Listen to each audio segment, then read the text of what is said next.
Welcome, everyone. Thanks for joining us tonight for Efficient Electric Apartments and Townhouses Success Stories, an event brought to you by the City of Yarra, Marybeck, Stonington, and Boroondara.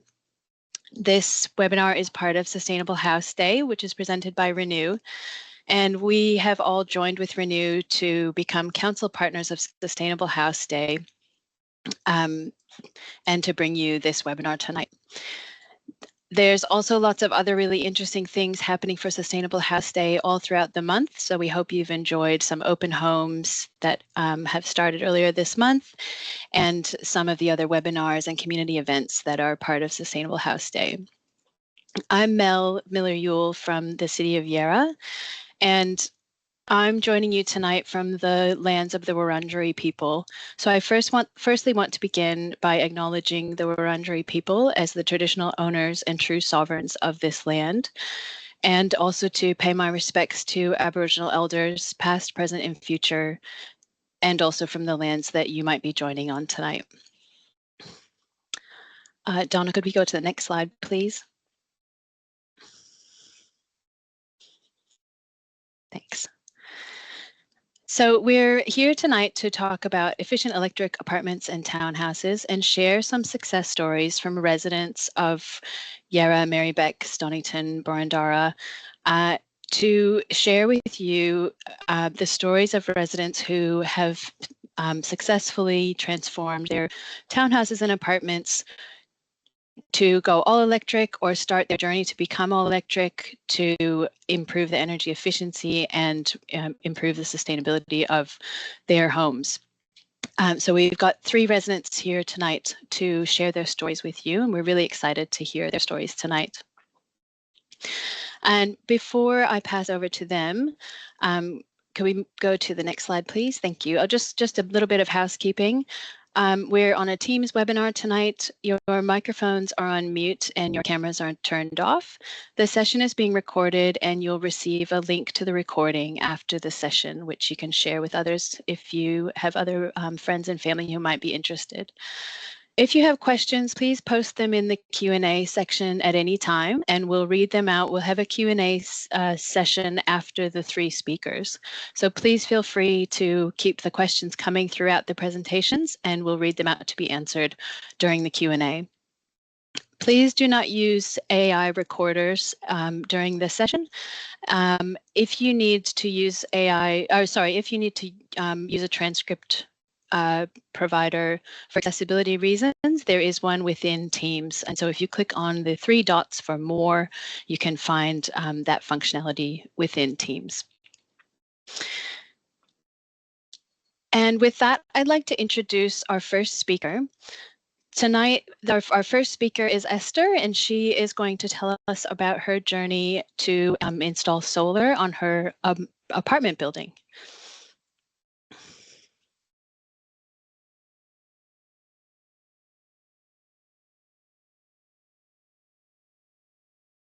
Thanks so much for joining us tonight, Esther. Yep, we can see you.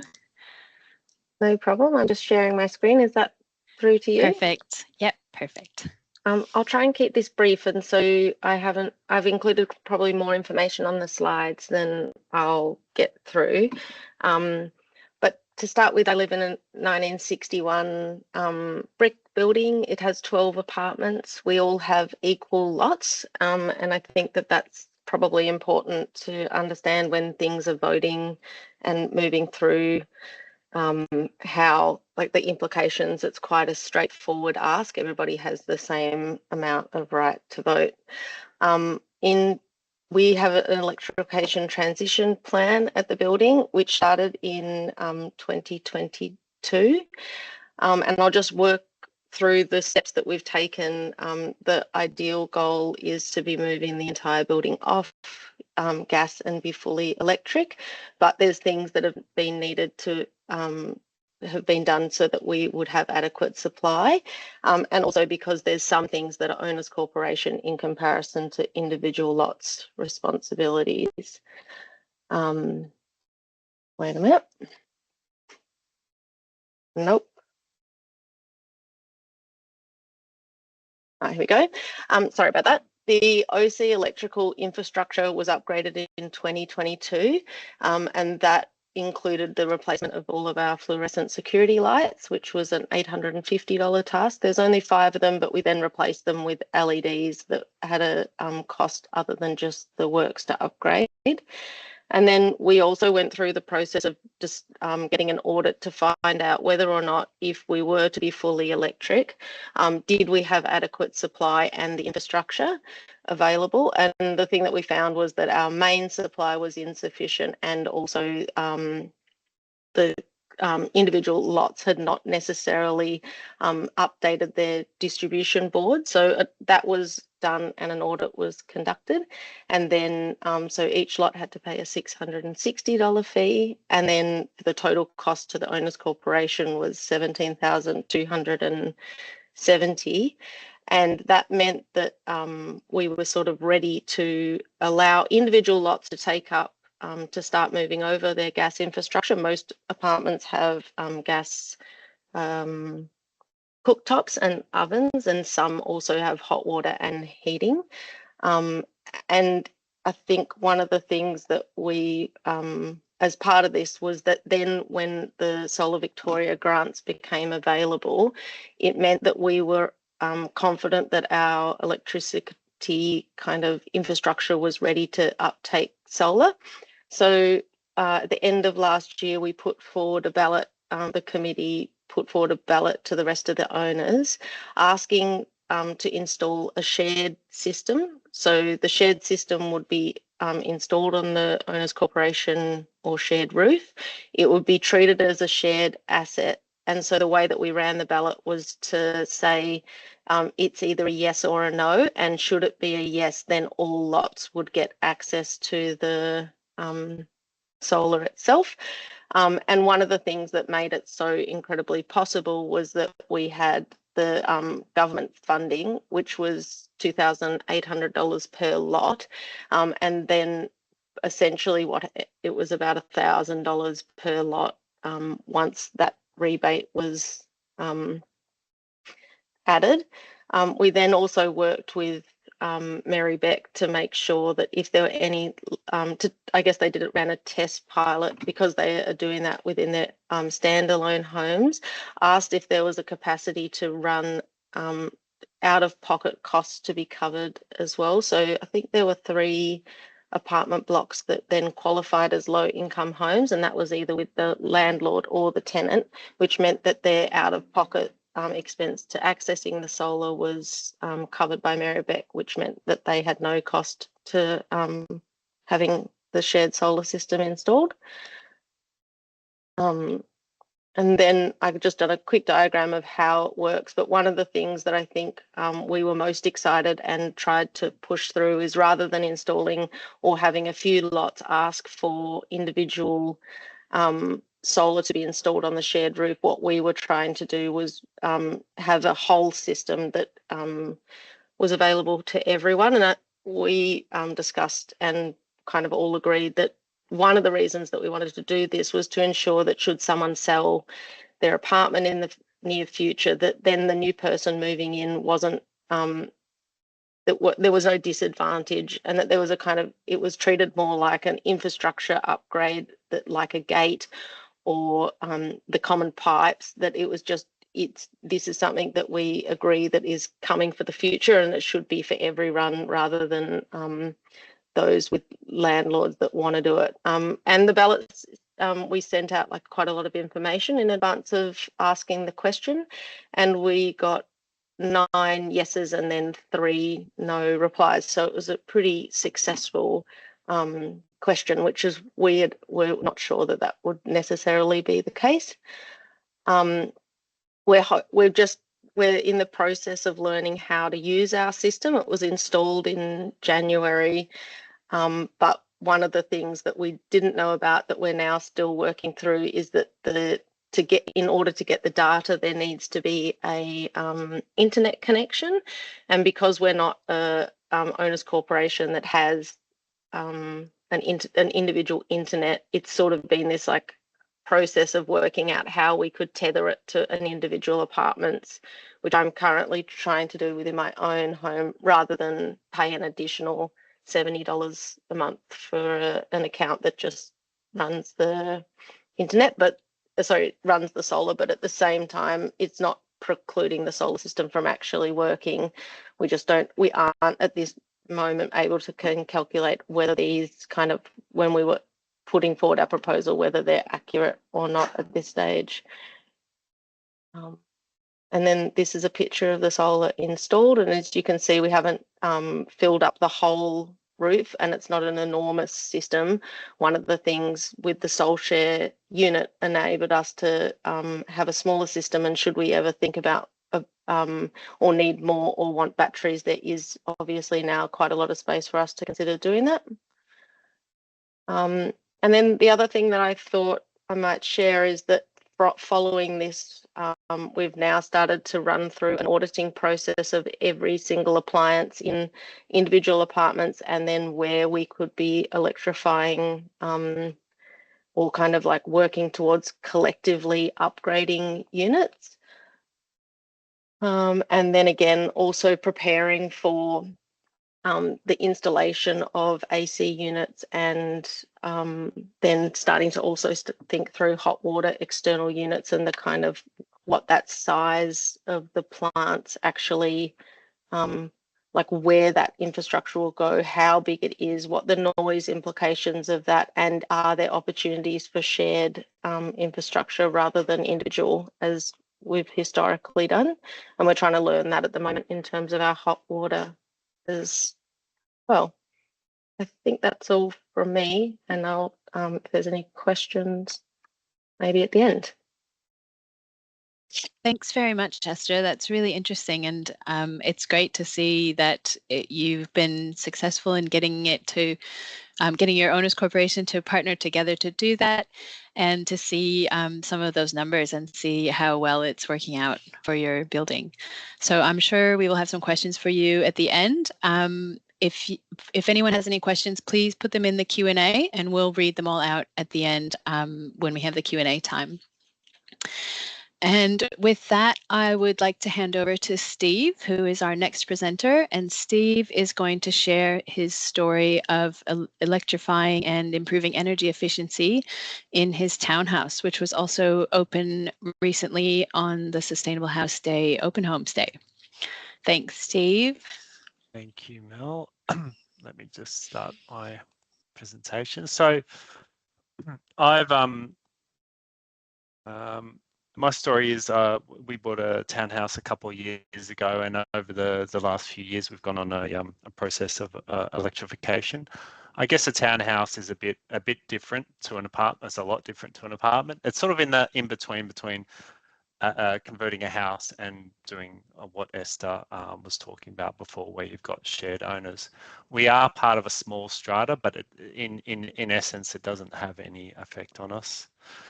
So this is our townhouse in Fitzroy North as of the time that we purchased it. It was early 2022. It's a 2-story townhouse. We have a street frontage at the back and a lane lane access at the back with a garage.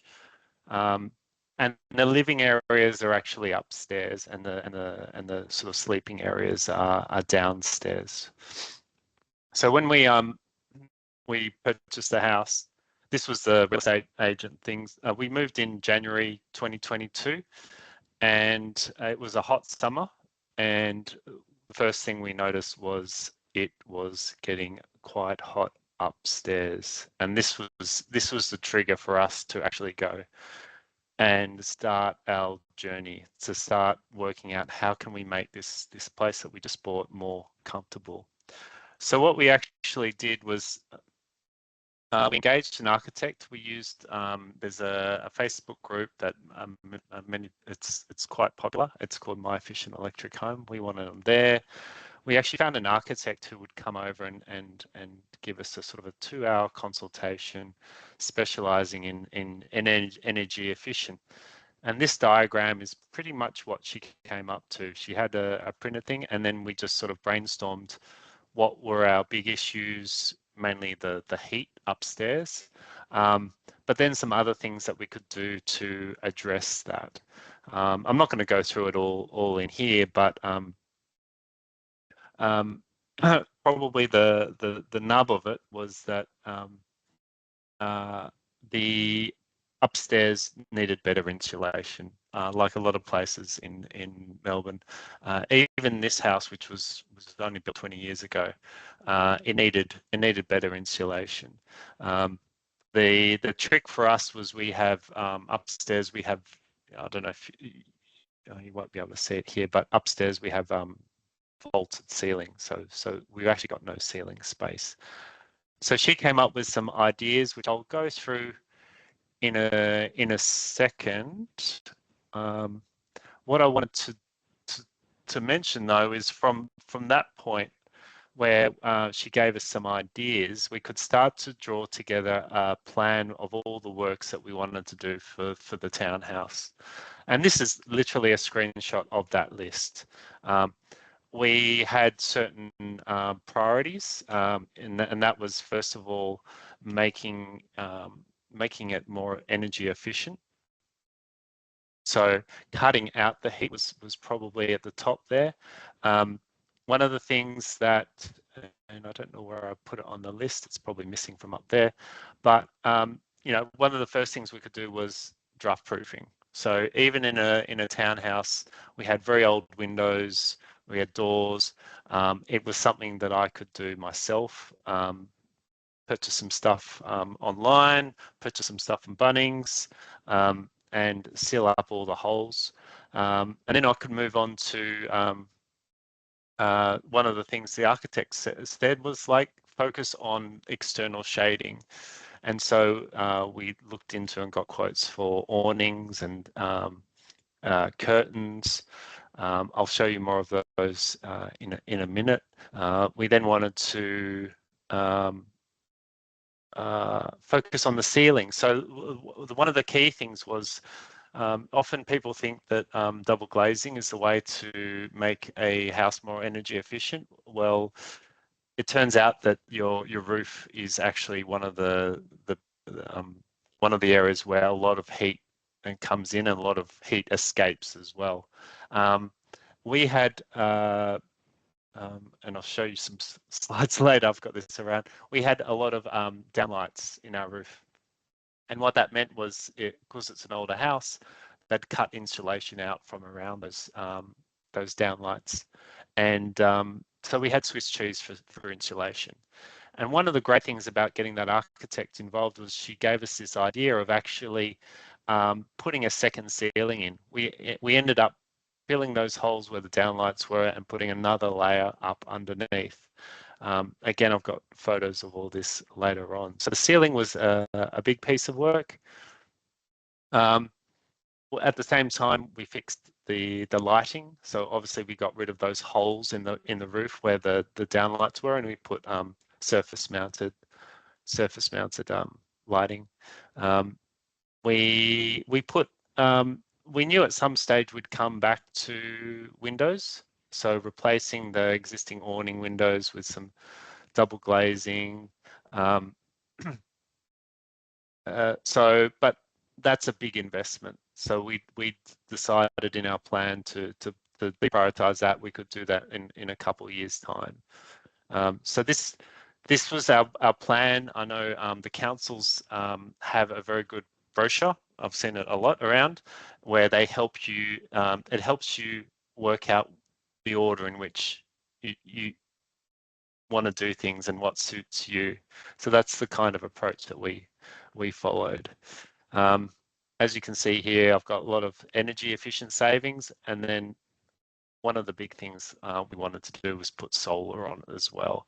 So our priority, this might not be the same for everyone, but our priority was make the house more energy efficient, and then look at getting solar to power a less energy consuming house. Much later on, we then took the step to electrify everything, and that involved removing our gas and our gas hot water, and our gas cooktop. By that stage, we were sick of managing trades ourselves, so we got a company to do that for us at the same time.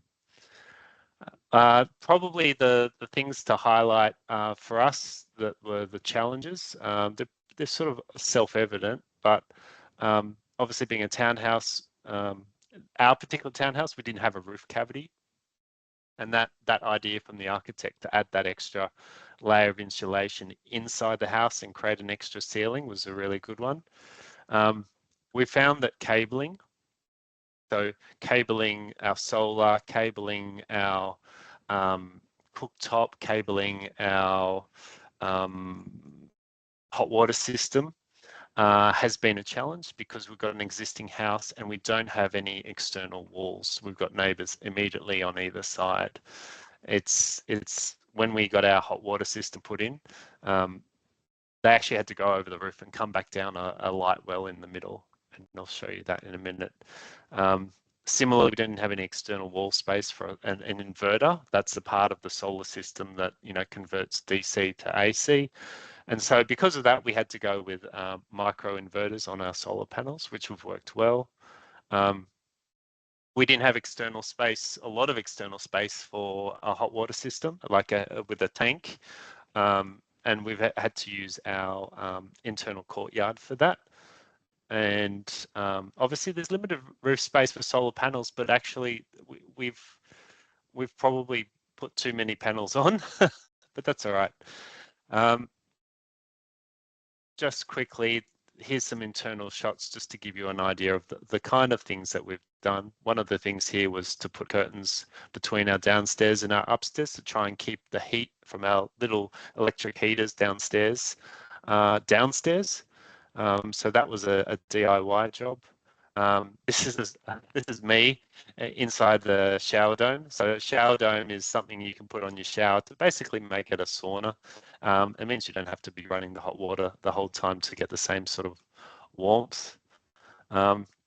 This is a picture of what our roof looked like, our ceiling looked like before, and you can see there just from all those downlights, that's how many holes we had in our roof insulation.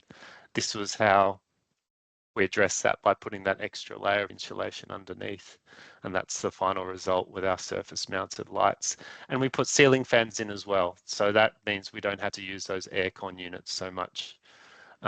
External shading, so we put an awning out the back, which is remote controlled and makes that space outside very usable. It's an east-west facing house, so the external shading was very important. That's the solar going on. And this is my wife with the new windows. So yeah, a year or so down the path, we got our quotes, got some external windows installed. You can still see there at that stage we've got that gas hot water system sitting sort of halfway up the light well, and that gets replaced later on. That's what it looks like from the outside. This is an interesting one insofar as you can actually see the effect of those double glazing. Our front door is the only sort of external opening that we didn't double glaze, we didn't replace. And you can see there, this is like a cold May night. That's where the heat is escaping. Upstairs where there's those with double glazing, it's keeping the heat in. That was this. That's our hot water being replaced. So you can see we've had to make some sacrifices. We've put the hot water system in that limited space. We'll make a feature out of it at some stage. But it's a good talking point. And this was our gas replacement. So replacing gas with the induction, and the crown and the jewel in the crown was actually getting our gas removed. This is getting our gas disconnected from the street. Well, that's when they came. The last thing we did was to replace the car. That's my daughter saying goodbye to our old car and welcoming the new car. And that is it. I hope I kept the time. That's our external awning going down at the end. Over to you, Mel.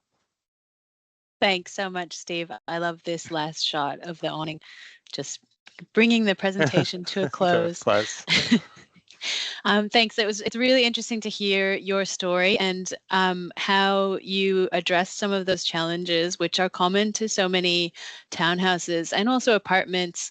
You know, not so much to revolving around the owner's corporation, but with the challenges specific to the building. So the things you talked about, dealing with the internal cabling where there are shared walls, and not having any roof cavity to install insulation. So I think that's a really interesting part of your story, is how you've gone about that in a really innovative way and come up with some solutions that are pretty out of the box, but hopefully pretty useful to other people to consider ways that they might address similar challenges. So thank you, Steve. And next up, I would like to introduce Bruce, who is going to talk to us about his story of installing EV charging in an apartment complex. Thanks, Bruce. Thanks very much, Mel. Good evening, everyone. Thanks for the opportunity to share this story. Until sort of recently, my mother and father-in-law have enjoyed living in this place that's up on screen. It's a wonderful apartment building in North Fitzroy. They lived there, had the pleasure of living there for about 18 years. It's quite a comfortable place with a great community around it. On the fundamentals, there's about 20 apartments in an old factory site, and it's about 20 to 25 years old. In that period of time recently, I was asked to join the Owners Corporation and assist the team with the install of some EV charging. There's currently 3 users, 3 owners have electric vehicles, and there was a real interest in how they could access the benefits and convenience of having on-site charging.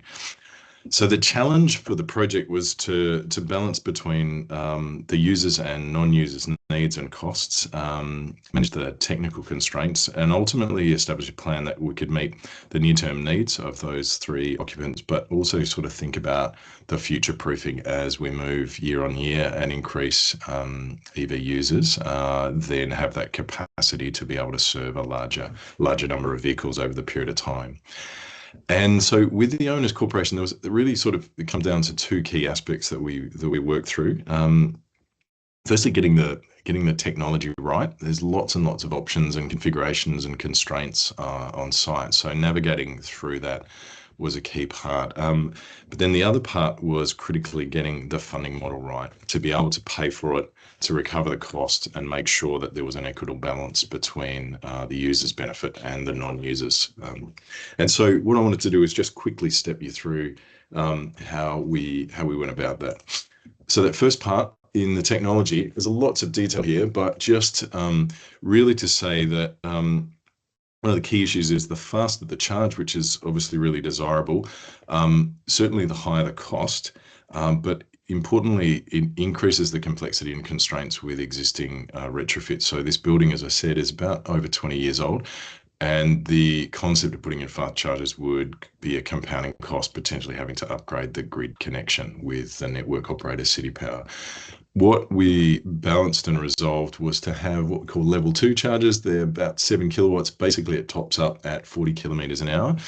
And that was a really sweet spot for the users. It allowed some charging during the day if you've just been out and about to top up, but also you could book in to get a charge overnight to get a fuller charge on your battery. The next part was the configuration. So we said there's 20 apartments, there's about 30 car parking spaces, and there is about 5 visitor car parking. And what we've done is put in 2 of those 7 kilowatt chargers and have cabling for a third one to have that increased capacity over time. We've been able to use some Australian companies people might be familiar with, JetCharge, that makes some really great equipment based here in Melbourne, and ChargeFox that has a platform that allows both an automated billing for the users, but also connects them to a public charging network across Australia.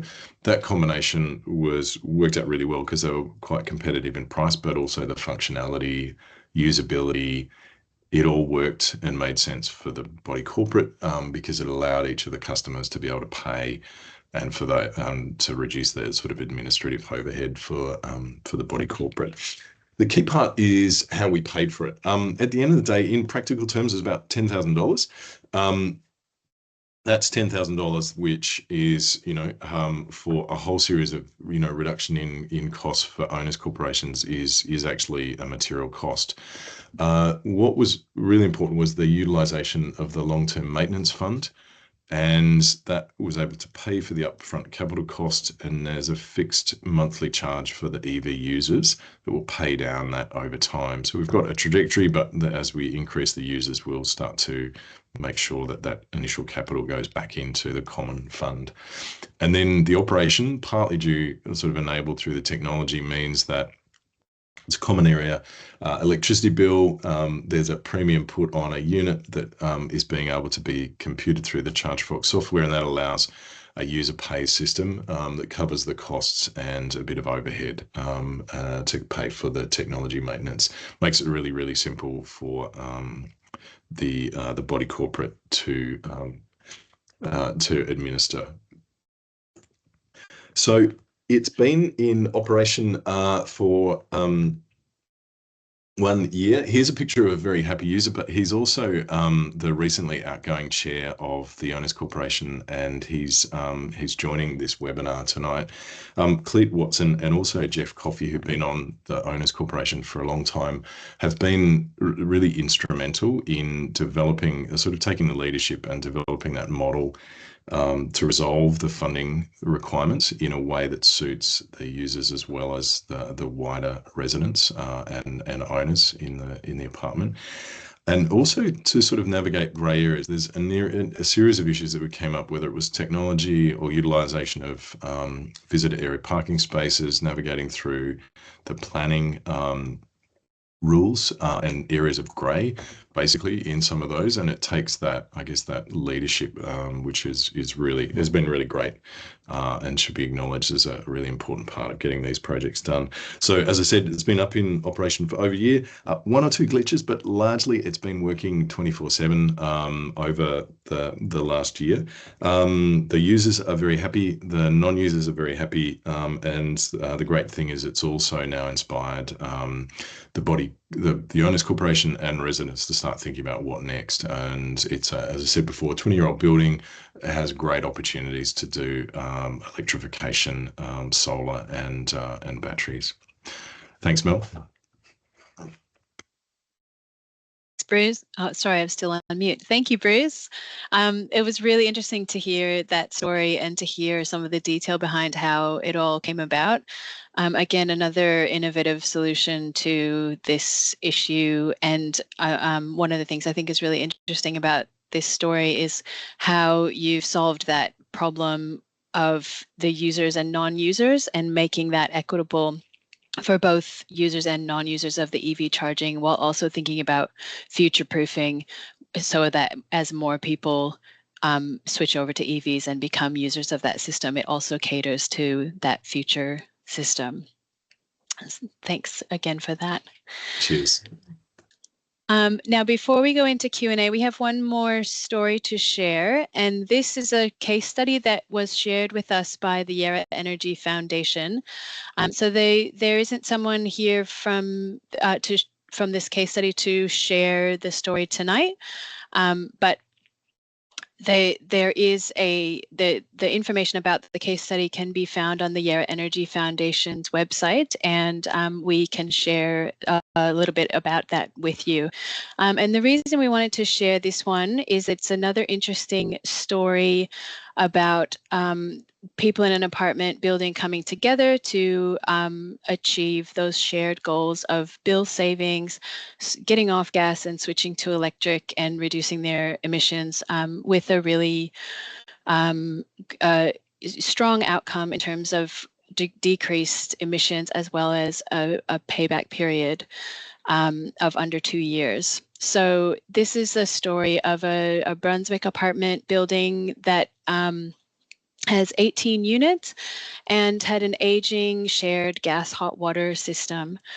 The energy costs were close to 19,000, and the owners corporation worked together to identify what was the biggest energy user, and that was the shared hot water system. So they took a systemic approach to focus on a targeted solution to replace the hot water system to reach those shared goals of eliminating gas use, reducing bills, and future-proofing the building to lower their environmental footprint. So the solution that they came up with was an 88 kilowatt solar system, 2 shared heat pump hot water systems, and electrical, plumbing, and metering works. So the heat pump hot water system is mostly powered by the solar system during the day, and the energy usage and bills are being tracked. So now they're 4 months in, and the system is on track to deliver even higher savings than projected, with a payback period of just under 2 years. So if you'd like to read more about that story, you can visit the website listed there, and we'll share the links. At the end of the session, we'll have some additional links for further information, including links to read more about Steve's townhouse transformation and also Bruce's electric vehicle charging case study, and another number of other links to find other resources in your council area. So with that, we'll move on to the Q&A. And we do also have representatives from Yarra, Marybeck, Stonington, and Burundara. So if you have any questions specifically about resources or programs in your council area, please feel free to ask those, and we can ask them to the council representatives who are here. So I'll get started with a question for Esther. What reasons did those who voted no give for their views? You mentioned that there were, I think, 3 people in your owners corporation who didn't support the proposal. Oh, hi there. We didn't have, I think my understanding is that we didn't have any, 2 people actually just didn't vote. And so then that becomes a no. And then we had 1 person who was concerned about the cost implications. Thanks, Esther. The next question is for Steve. How much did you have to drop the ceiling by to add the insulation? And Amy, who asked the question, also says, thanks for sharing your journey. No worries. It was about 30 centimeters, I think. It wasn't too much. It's actually interesting comparing it to our neighbors because they've got exactly the same format, and you don't. We were lucky, so you don't actually really notice it. But it was about the thickness of I think it's an R4 bat, so it's about that much. Great, thanks, Steve. And another question for Esther. What was the main challenge of getting the project off the ground, and how did you overcome the challenge? Thank you for the question. I think the main hurdle we thought would be actually having owners interested, because we have there's only 3 owner occupiers. We thought that there might be a kind of tendency to not want to spend money. And so that's why we spent a lot of time putting together information and kind of talking about how we would pitch this and making sure. I don't think without the grants, in fact, I'm confident without the kind of grants, we just wouldn't have, it wouldn't have been appealing to the rest of the residents. However, the thing that actually was most difficult, and that was the same with the electrical upgrade, was once we'd had the agreement and got the funding, there's actually just been tiny little glitches and things that happen, and administrative kind of hurdles that require just a huge amount of work that isn't actually paid for. So that's something that I do as a resident and person on the committee, but I can't see that. Yeah, there is a kind of like problem in the way that there is an administrative role required. I think one of the main things we found was, especially during the power upgrade, because you need the commitment from the landlord, but also the person that has the electrical account in their name. There's this kind of like huge amount of logistics, even in 12 buildings, because then that's 24 account holders that you need to coordinate with, and then just access into individual apartments when people may or may not be home is really difficult to coordinate. And then again, we've found that when we're attaching the solar, one of the things that we've found is that the first 3 apartments, or just the first 3 smart meters that are attached to the solar, actually require active accounts. And I think that we wouldn't have foreseen that one of our residents doesn't have electricity or doesn't pay for an electricity account, which was what was tripping the reason that the solar wasn't actually working. And that, I think, might be something that comes up more and more as the kind of the diversity of housing stock or apartment types take on projects like this. I can see that if it's a really organised and kind of a different demographic of people living there that all really wanted it and are active, but this was a kind of project where we actually gave it to people that weren't aware that they were getting it, and so that was a kind of additional hurdle. Thanks, Esther. Yeah, that sounds like a real challenge, and it's really interesting to hear how you overcame that, and that it did require a significant amount of work. So I think that's really important to point out that it does take that commitment and that work in that case. This is another question for you, Esther. Nicole says, how does your owners corporation manage the shared power system? And she also says, we have 20 townhouses in our complex with a very active OC and a mix of renters and owner occupiers. And we've wanted to install a shared solar system where the solar power is sold to the different occupiers. So there's fair access to the solar power. And it's not the case that one townhouse uses up more than the others. But we've been told that this is not possible because owners corporations can't be a business that does this. So would you like to talk a little bit about, I think you use the Illume system. Would you like to talk a little bit about how that works to share the solar across the different apartments? Yeah, I can talk to that. I'm definitely not an expert in the way that the Illume product works, and I think that it's probably specific to each apartment. My understanding is that if you have over 15 lots, then you need an additional Illume kind of smart splitting device, essentially. So in our case, because we only had 12 lots that we're trying to distribute it to, it was a cost-effective piece of technology to buy. I think that they are reasonably expensive, and my understanding was that it probably was kind of at least it's getting close to 50% of what the cost of our solar actually was to buy this system. But the way that it works is that we have one singular system that's collectively owned. We then have this singular piece of technology that is provided by Illume that then splits it, and then that is a needs-based system, but it's then over the month there's an allocation. So if I'm trying to use my dishwasher and my neighbour's not using anything, then I will get it. But if I finish up my capacity for the month, then it will be redistributed to everybody else so that there is a kind of shared amount.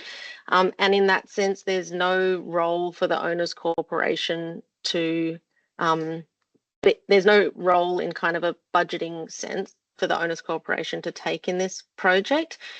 The technology does the splitting itself, and maybe I don't know how your townhouses work, but in ours, it is important that everyone has exactly the same lot equity. But my understanding is that the technology can be split based on that as well. Yep. Thanks, Esther. The next question is for Bruce. Did installing the EV chargers make other residents think about getting an EV? It's a good question. I think it certainly has been the talk. We've got a basement parking lot people are starting to see the EVs being standard, then starting to see the chargers, realizing that it's quite convenient. And I think maybe if Clete was able to speak, I'm sure he'd say that there's lots and lots of those incidental conversations that happen around the apartment block, and it starts to get into, oh, how's it going, and how much does it cost, and all those questions. And they're really great ways, I think, to have those one-on-one conversations about the new technology, where it's where you've got a user who's using it and enjoying it, and but also can be sort of really it becomes really practical and personal. So yeah. Our projection, we sort of expect that we'll have, certainly another 2 EVs probably over the next 12 to 18 months, I think would be expected. Great, thanks, Bruce. There's a comment from Valerie. She says, comment rather than a question. We have been through a similar process to Esther, except with individual connections to panels. There was a lot of admin work for the committee, mainly herself and her neighbor. Thanks for sharing that, Valerie. It's good to hear another perspective as well. Then there's another question for Esther. Rebecca asks, I was wondering who created your electrification plan for the apartments? We worked with Breck, who are an electrical, they're electricians, but now I think they also run an additional or are part of then another company called Goodbye Gas. So one of the things that's been great is that we worked with them in 2022, and they were really helpful, and they hadn't done a project like this, and I think we were really lucky when we've been looking back on those figures. I think that both Ben and I really underestimated the amount of administration, and I think that's probably, I'm confident that should they do something again, there would need to be on their end as well an administrative cost that was added to a project like this. But they were fantastic, and I'm now working with them again in their new kind of Goodbye Gas to talk about what is the kind of infrastructure upgrades that we could be doing, especially if there are opportunities to become kind of collective in moments rather than kind of individual hot water units, for instance, or individual heating. How do these sorts of things roll out across a whole project? And they've been great and really helpful. Thanks, Esther. The next question, actually, there's a question for Bruce and a very similar question for Esther. So two people are asking, were there any challenges in the power supply to the whole building? Were there power infrastructure upgrades needed? And similarly, did you need to install three-phase power supply? And that's a question for both Bruce and Esther. I can start it. Look, thanks, Melon, for the question. Yeah, look, it's an issue about that connection point. Fortunately, where we found the sizing for the charger was trying to find that balance between giving a level of a bit faster than your average just general power outlet for charging, but also not impacting the actual site connection. And so in our case, the 7 kilowatt units, there's 2 of them that fits really well within the existing capacity, so we didn't need to upgrade. The upgrading is really expensive. It would have taken possibly at least another $30,000, if not more, and it takes quite a while to do the engineering studies and various things. So yeah, it's definitely something to try to avoid. It's important to note there's increasingly more technology which is seeking to sort of manage that load, so it can be aware of the total site load and potentially lower EV charging. That equipment's still a little bit formative, but it's definitely starting to get out into the market.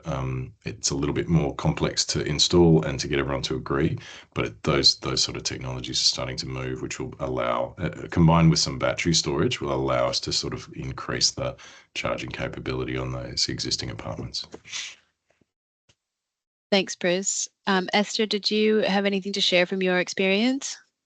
Just quickly, that we did upgrade the capacity from our, like the street pole to the property, and we went from an 80 to a 120, and that was part of that original full upgrade of the kind of mains meter boxes, all of the kind of group meters at the front of the building.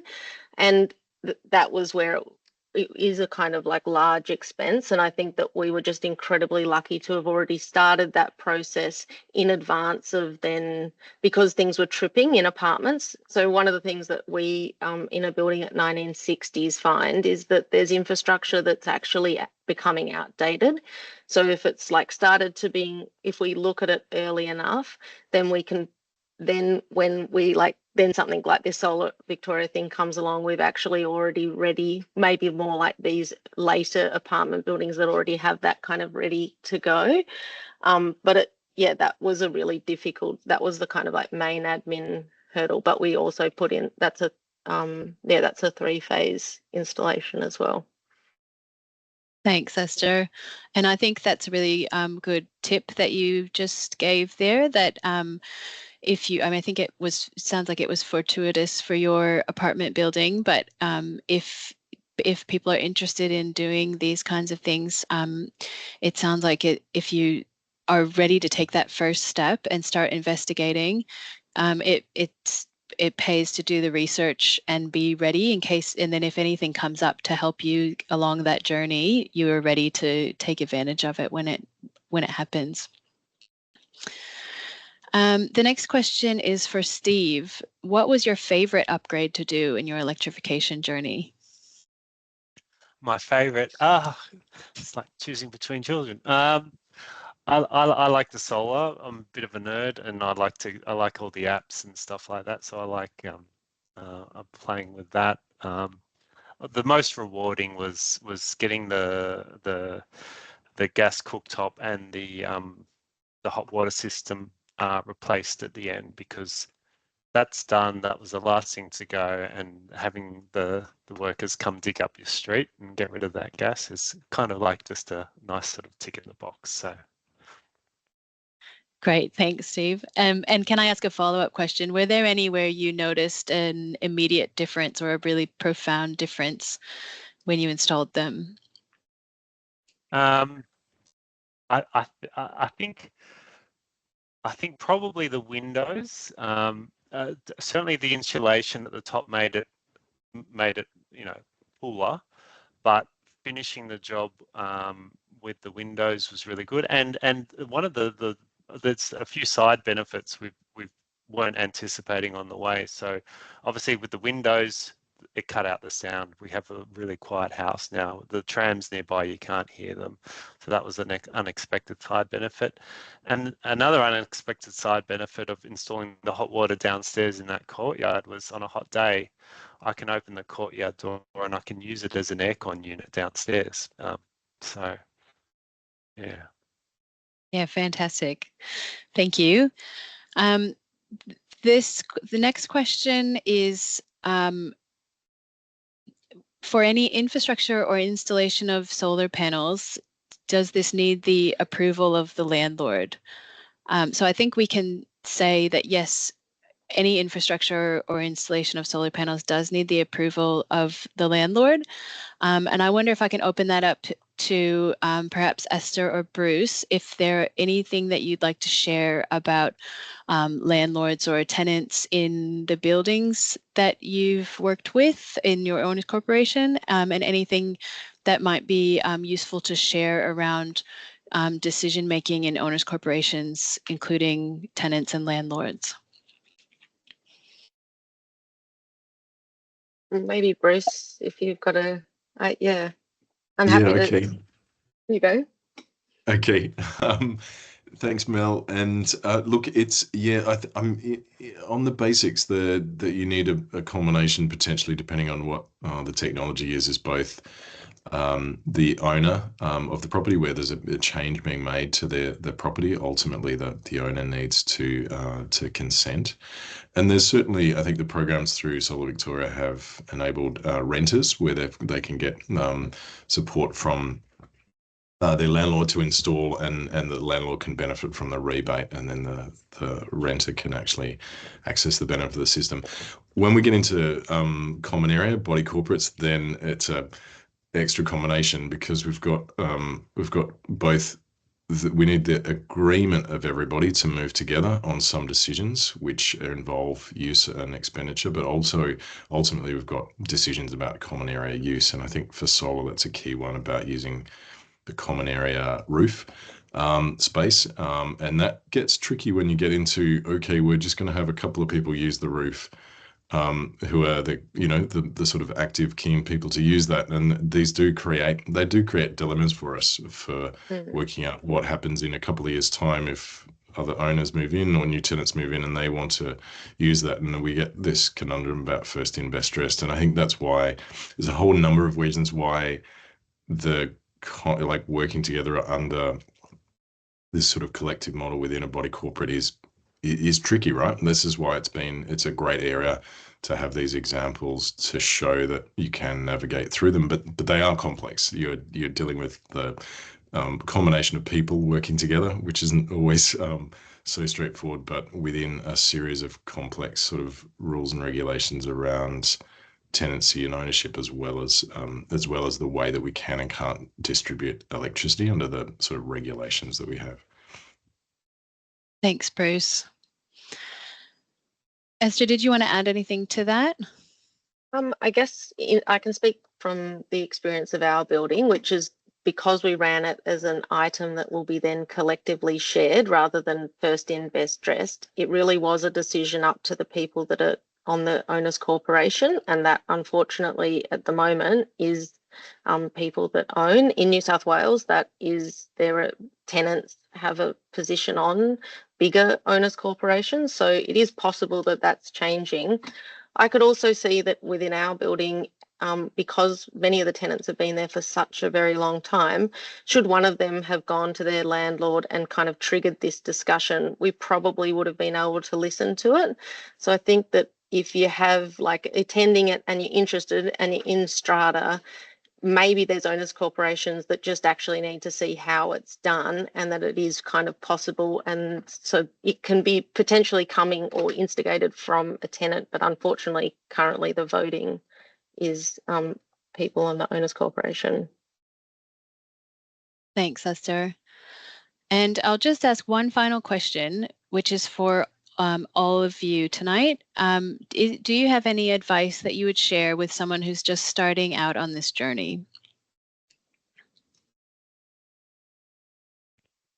I'll have a shot at that. I would say get a plan, work out what you want to do and prioritize it, work out the budgets for it, and work out roughly when you're going to do it. That's a big tip. Thanks, Steve. Anyone else want to jump in with some advice? You go, Esther. I'd agree with the concept of a plan, and then specifically in strata buildings, and it's in the age of buildings that I live in and think about, it's thinking about a maintenance plan, aging infrastructure, and then how to be most optimistic or moving forward, and kind of starting to think about what's being upgraded, and then in the future, what could be subbed in as a kind of higher standard item. Thanks, Esther. Bruce, do you have any advice you'd like to share? Yeah, well, look, I agree with both. I really agree with Steve and Esther. I think having a plan. I think what's come up is Esther, your building is 1960s. Building where my in-laws is about 20 years old. We've got these are places that weren't built originally for electrification, and we didn't conceive of having electric vehicles and batteries and all those sorts of things. I think about thinking about those. I think it's good to get where you can get some quick wins, because you get that sense of visibility for owners and residents that there is but also it's starting to think about these are long-term plans. We are going to move through and need to upgrade our building stock to meet sort of climate impacts and make them fit for purpose for new technologies. So I think, yeah, totally agree on the plan, but also try and get some practical quick wins to get everyone sort of doing stuff and feeling the benefits of it. Great, thanks, Bruce. So it sounds like there's a consensus from everyone that a plan is a great place to start. And then from there, let's go on to some quick wins and things that you can do from a practical point of view. I want to extend a big thank you to our speakers tonight. It's been really fantastic to hear your stories, and hopefully it's been useful to everyone attending. For more information, you can see you can see more information about the case studies that we've shared tonight through the links that you see on your screen. And there's also several links to resources in your council area, as well as links to Sustainable House Day and other events that you can attend as the rest of Sustainable House Day throughout the rest of May, and some other resources that are specifically for apartments and townhouses and strata properties.